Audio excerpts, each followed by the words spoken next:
thou nature art my goddess. To thy law my services are bound. Wherefore should I stand in the plague of custom, and permit the curiosity of nations, and to deprive me? For that I am some 12 or 14 moonshines lag a brother? Why bastard? Wherefore base? When my dimensions are well compact, my mind is generous as my shape as true.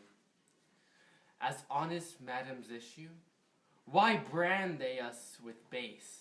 With baseness, bastardy, base? Who in the lusty stealth of nature take more composition and fierce quality than doth within a dull, stared, tired bed go to the creating of a whole tribe of fops, go between asleep and awake? Well then, legitimate Edgar, I must have your land. Our father's love is to the bastard Edmund. And as the legitimate, fine word, legitimate.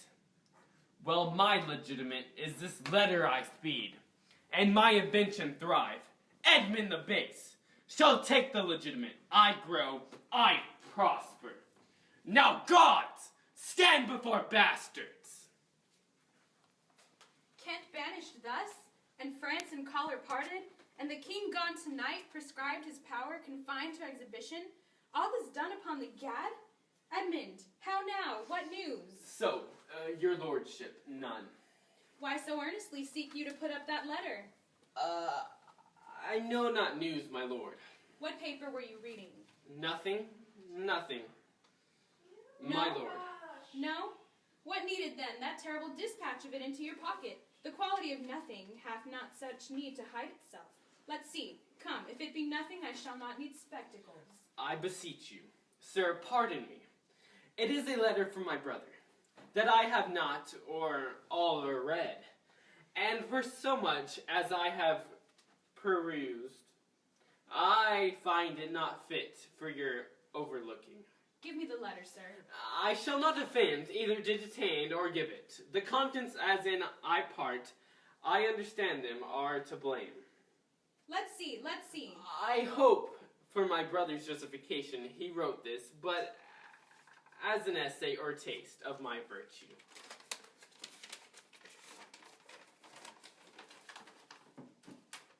This policy and reverence of age makes the world bitter to the best of our times, keeps our fortunes from us till our oldness cannot relish them. I begin to find an idle and fond bondage in the oppression of aged tyranny, who sways not as it hath power, but as it is suffered. Come to me, that of this I may speak more. If our father would sleep till I waked him, you should enjoy half his revenue forever, and live the beloved of your brother. Edgar. Hum! Conspiracy? Sleep till I wake him? You should enjoy half his revenue? My son Edgar? Had he a hand to write this? A heart and a brain to breed in it? When came this to you? Who brought it? It was not brought to me, my lord. There's the cunning of it. I found it thrown at the casement of my closet. You know the character to be your brother's? If the matter were good, my lord, I durst swear it were his, but in respect of that, I would fain think it was not. It is his.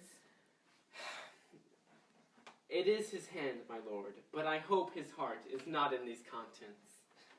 Has he never before sounded you in this business? Never, my lord, for I have heard him oft maintain it to be fit, that sons of perfect age, and fathers declining, the father should be as word to the son, and the son manage his revenue. Oh, villain! His very opinion in the letter! Abhorred villain, unnatural, detested, brutish villain, worse than... Brutish, go, sir, seek him. I'll apprehend him, abominable villain. Where is he? I did not know well, my lord. If it shall please you to suspend your indignation against my brother, till you can derive from him better testimony of his intent, you should run a certain course, where if you violently proceed against him, mistaking his purpose, it would make a great gap in your own honor, and shake to pieces, in the heart of his obedience, I dare pawn down my life for him, and he hath wrote this to my affection, to your honor, and to no farther pretense of danger. Think you so? If your honor judge it meet, I will place you where you shall hear us confer on this, and by an articulate assurance have your satisfaction, and that without any further delay than this very evening. He cannot be such a monster. Nor it not be so sure. To his father that so tenderly and entirely loves him, heaven and earth! Edmund, seek him out. Wind me into him, I pray you. Frame the business after your own wisdom. I would unstate myself to be in a due resolution. I will seek him, sir. Presently convey the business as I shall find means, and acquaint you withal. These late eclipses in the sun and moon portend no good to us. Though the wisdom of nature can reason it thus and thus, yet nature finds itself scourged by the sequent effects. Love cools, friendships fall off, brothers divide.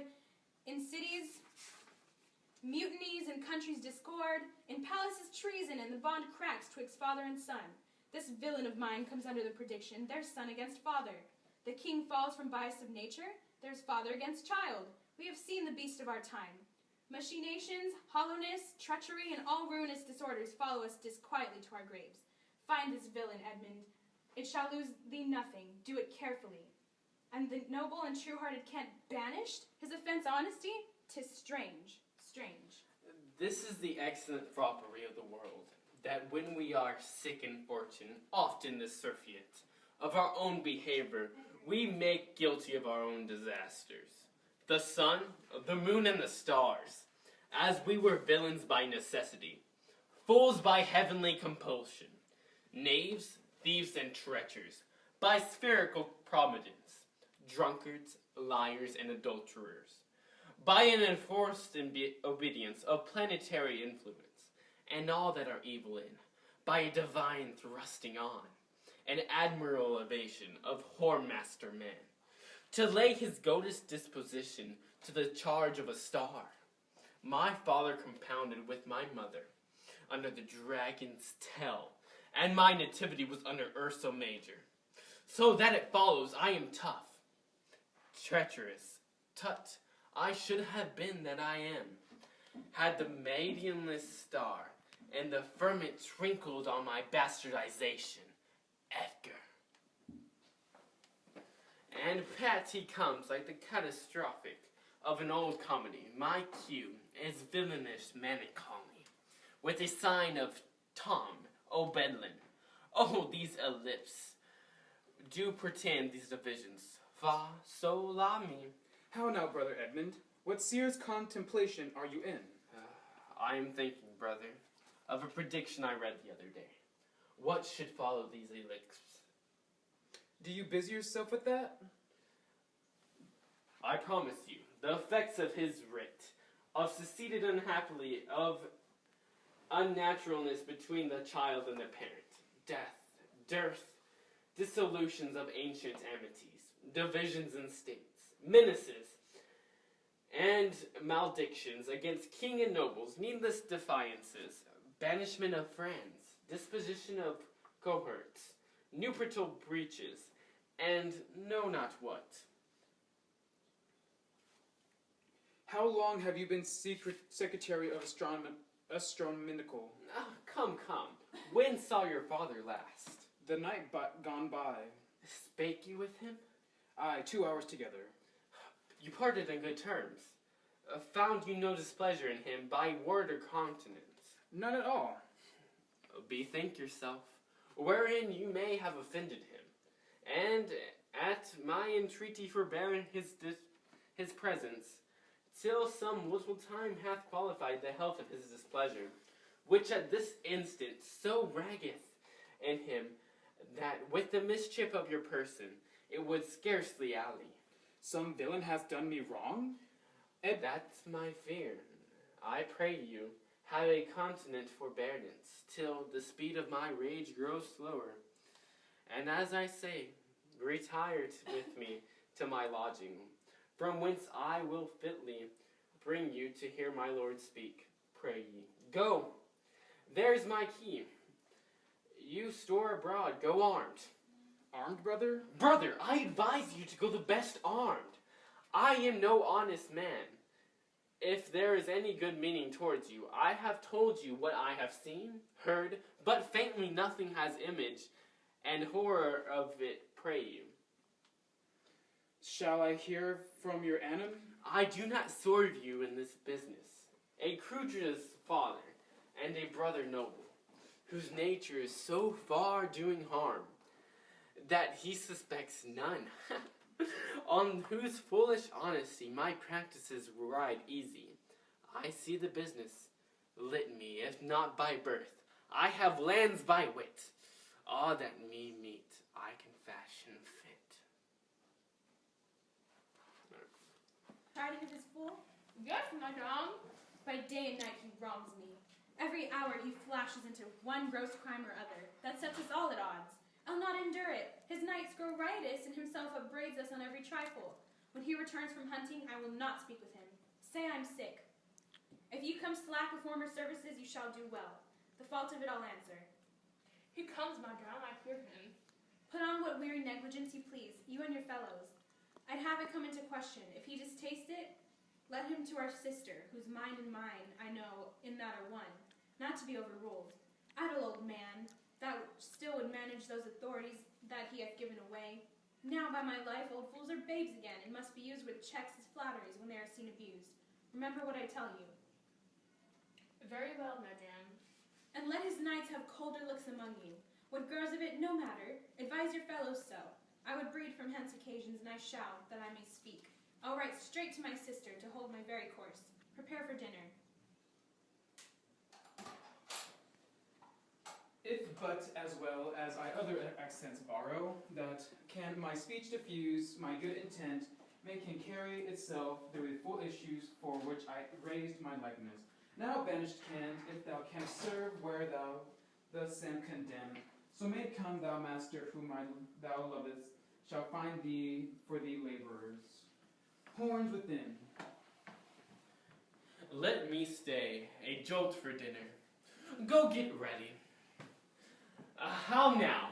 What art thou? A man, sir. What dost thou profess? What wouldest thou with us? I do profess to not know less, but then I seem to serve him truly. Thou wilt put me in trust to love him, then I honest to converse with him that with is wise, and say little to fear judgment, to fight when I cannot choose, to eat no fish. What art thou? A very honest-hearted fellow, and as poor as the king, and as poor as the king. If thou be as poor for a subject as he is for a king, thou art poor enough. What wouldst thou know? Service. Who wouldst thou serve? You. Dost thou know me, fellow? No, sir, but you have in your countenance which I would fain call master. What is that? Authority. What services canst thou do? I can keep honest counsel, ride, run, mar a curious tale in, telling it and delivering plain messages bluntly, that which ordinary men are fit for. I am qualified in, and best for me, is diligence. How old art thou? Not so young, sir, to love a woman for singing, nor so old, too. Dot on every for anything, I have years on my back, 48. Follow me, thou shalt serve me. If I like, thee no worse after